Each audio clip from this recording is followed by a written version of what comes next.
Innal hamdalillah nahmaduhu wa nasta'inuhu wa nastaghfiruh wa na'udzu billahi min shururi anfusina wa min sayyiati a'malina may yahdihillahu fala mudilla lahu wa may yudlilhu fala hadiya lahu.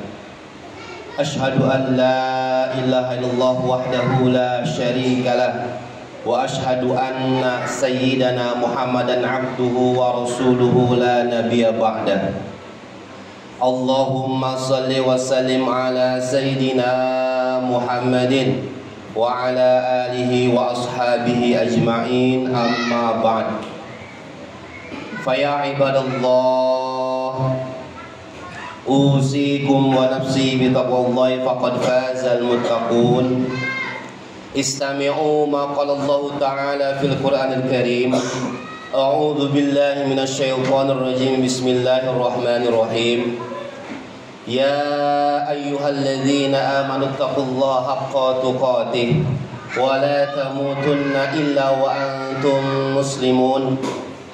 Ya ayyuhalladzina amanu taqullaha wal tanzur nafsum ma qaddamat lighad wattaqullaha innallaha khabirum bima ta'malun. Wa qala an-nabiy sallallahu alaihi wasallam, ittaqillaha haitsu ma kunta wa atbi'is sayyi'atal hasanata tamhuha wa khaliqin nasa bi khuluqin hasanin. Shadaqallahul azim wa shadaqa Rasulullah sallallahu alaihi wasallam. Pertama dan yang paling utama, mari kita bersyukur kepada Allah Subhanahu wa ta'ala atas nikmat yang telah diberikan. Pada kesempatan ini kita bisa melaksanakan salah satu kewajiban kita, yakni sholat Jum'ah. Kita berdoa kepada Allah Subhanahu wa ta'ala, mudah-mudahan ibadah kita hari ini dan yang telah dilakukan diterima oleh Allah Subhanahu wa ta'ala. Amin ya rabbal alamin. Salawat dan salam semoga senantiasa terlimpah dan tercurahkan keharibaan Nabi yang agung, yang diagungkan oleh yang maha agung. Beliau adalah Nabi kita Muhammad sallallahu alaihi wasallam. Selanjutnya selaku khatib saya akan berwasiat khususnya bagi diri pribadi dan umumnya bagi jemaah Jumat rahimakumullah. Marilah kita senantiasa bertakwa kepada Allah Subhanahu wa ta'ala dengan sebenar-benarnya takwa, dengan berupaya melaksanakan segala perintahnya dan menjauhi segala larangannya. Karena dengan takwalah yang bisa mengantarkan kehidupan fi dunya wal akhirah menuju kebahagiaan. Hadirin sidang Jumat yang dirahmati Allah Subhanahu wa ta'ala. Alhamdulillah pada kesempatan ini kita sudah masuki bulan Rabiul Awal, kurang lebih tanggal 8 Rabiul Awal atau bulan Maulid, yang mana setidaknya ketika kita masuki bulan Maulid itu ada 3 peristiwa penting. Yang pertama, lahirnya Rasulullah SAW. Yang kedua, hijrahnya Rasulullah SAW. Dan yang ketiga, yaitu wafatnya atau kembalinya Rasulullah SAW kepada Allah Subhanahu wa ta'ala. Pada kesempatan ini saya akan menyampaikan firman Allah dalam surat At-Taubah ayat 128. A'udzu billahi minasyaitonir rajim. Bismillahirrahmanirrahim. Laqad ja'akum rasulun min anfusikum azizun 'alaihi ma 'anittum harisun 'alaikum bil mu'minina raufur rahim. Ayat ini sangat familiar, sangat fenomenal. Bahkan di berbagai ruang-ruang publik dijadikan sebagai kaligrafi. Bahkan di awal-awal acara PHB dibacakan atau dilantunkan oleh qori. Laqad ja'akum rasulun min anfusikum. Sungguh telah datang rasul dari bangsamu sendiri. Artinya di sini rasul itu datang kepada kita dan beliau adalah manusia seperti kita, bukan malaikat. Maka disebutkan min anfusikum. Kemudian dijelaskan bahwa di sini yaitu ada 3 sifat Rasulullah SAW dalam surat At-Taubah ayat 186 ini. Ada 3 sifat yang kita bisa tiru dari Rasulullah SAW. Sifat yang pertama yang dimiliki oleh Rasulullah dalam ayat ini, azizun alaihi ma'anitum, yang artinya beliau Rasul merasakan berat apa yang dirasakan berat oleh orang lain. Kita perhatikan ketika Rasulullah SAW sakratul maut, yang dipanggil bukan keluarganya, yang dipanggil bukan istrinya, akan tetapi ummati, ummati.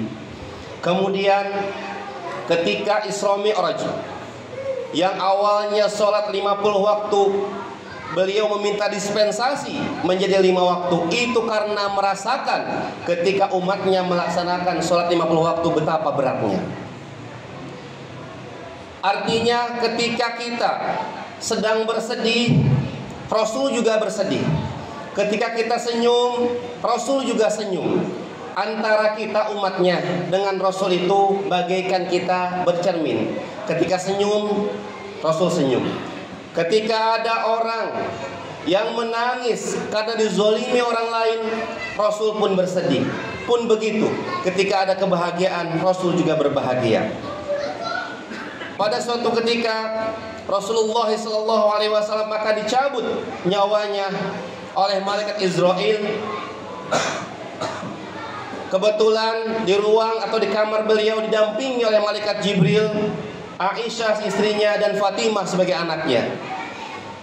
Beliau merasakan sangat sakit sakratul maut, dan beliau bilang kepada keluarganya, saya minta kepada Allah, kata Rasul, untuk sakitnya sakratul maut ini biarlah saya yang nanggung. Miliaran umat manusia, miliaran umat Nabi Muhammad SAW, supaya tidak terlalu merasakan sakit sakratul maut. Nabi sudah mewakilinya terlebih dahulu. Oleh karena itu maka sifat yang pertama yaitu azizun alaihi ma'anitum. Artinya beliau merasakan sakit apa yang dirasakan sakit oleh orang lain. Hadirin sidang Jumat yang dirahmati Allah Subhanahu wa taala. Dalam kehidupan sehari-hari kita mungkin melihat tetangga kita kekurangan, tetangga kita merasakan sakit. Kita harus bisa meniru sifat Rasulullah SAW, yaitu merasakan sakit pula. Jangan sampai kita tertawa di atas penderitaan orang lain.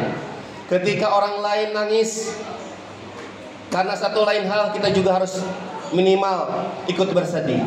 Ketika tetangga bahagia, kita pun sama. Jangan sebaliknya, tetangga bahagia, kita malah bersedih, dan tetangga bersedih, kita malah bahagia. Hadirin sidang Jumat yang dirahmati Allah Subhanahu wa taala. Oleh karena itu maka ketika kita sebagai manusia nanti meninggal, rasa sakit itu akan berkurang, karena rasa sakit kita ketika sakratul maut sudah diwakili oleh Rasulullah SAW. Hadirin sidang Jumat yang dirahmati Allah Subhanahu wa taala. Sifat yang pertama. Sifat yang kedua yang kita bisa tiru dari beliau adalah harisun alaikum bil mu'minin, yaitu Rasul sangat ingin kita menjadi baik, kita menjadi mukmin, kita menjadi muslim yang baik. Kalau Rasul melihat kita beribadah, senyum Rasulullah. Kalau melihat kita berbaik atau bersosial dengan tetangga, hubungan baik dengan tetangga, senyum Rasulullah. Tapi sebaliknya, perbuatan dosa kita adalah linangan Rasulullah SAW. Harisun alaikum bil mu'minin, sangat ingin menjadi baik. Di sini mungkin ada guru ngaji, pengajar, ataupun apa itu, Misalkan gajinya kecil, akan tapi dia ingin sekali muridnya menjadi bisa, muridnya menjadi soleh, itu pun sudah meniru sifat Rasulullah SAW. Mungkin ada orang tua yang jerih payah mencari rezeki untuk menyekolahkan anaknya, untuk mondokin anaknya. Dia ingin dengan harapan anaknya menjadi soleh dan soleha, itu pun sama, sudah meniru sifat Rasulullah SAW, yaitu harisun alaikum bil mu'minin, ingin kita menjadi lebih baik. Yang kedua, dan yang ketiga, sifat yang kita bisa contoh dari Rasulullah SAW, yaitu adalah Raufun Rahim. Raufun Rahim itu artinya penyayang dan penyantun. Ini pernah menjadikan seorang peneliti kebingungan. Ternyata lafaz Ar-Rahim dalam Al-Quran itu terdapat 115. Akan tapi ini tidak habis dibagi dengan 19, yaitu huruf Bismillah. Oleh karena itu maka ternyata jawabannya di surat ini, Rohim yang artinya penyayang di sini bukan ditempelkan kepada Allah Subhanahu wa taala, tapi sifat Rahim di sini ditempelkan dan disematkan kepada Nabi kita Muhammad sallallahu alaihi wasallam. Padahal kita ketahui bahwa sifat Rahim itu adalah sifatnya Allah Subhanahu wa taala. Namun di ayat ini disematkan kepada baginda Nabi kita Muhammad sallallahu alaihi wasallam. Karena apa? Karena beliau sangat penyayang, sangat penyantun, terutama kepada anak-anak yatim. Pada suatu ketika ada sahabat yang meninggal, beliau mendatanginya, memberikan makan. Kemudian yang bersaksi sebagai testimoni itu adalah anak-anak tersebut, bahwa kami ketika kecil disuapi oleh Rasulullah SAW. Hadirin sidang Jumat yang dirahmati Allah Subhanahu wa taala. Oleh karena itu maka kita dipersilahkan membaca ayat tersebut, karena itu merupakan Al-Quran dan digunakan untuk sholat, silakan. Tapi jangan sekedar dibaca, kita juga harus resapi supaya sifat Rasulullah masuk ke dalam jiwa kita dan kita mendekati sifat Rasulullah sallallahu alaihi wasallam. Amin ya rabbal alamin. Barakallahu li wa lakum bil Qur'anil azim wa nafa'ani wa iyyakum bima fihi minal ayati wa dzikril hakim. Wa taqabbalu minna wa minkum tilawatahu innahu wal ghafurur rahim.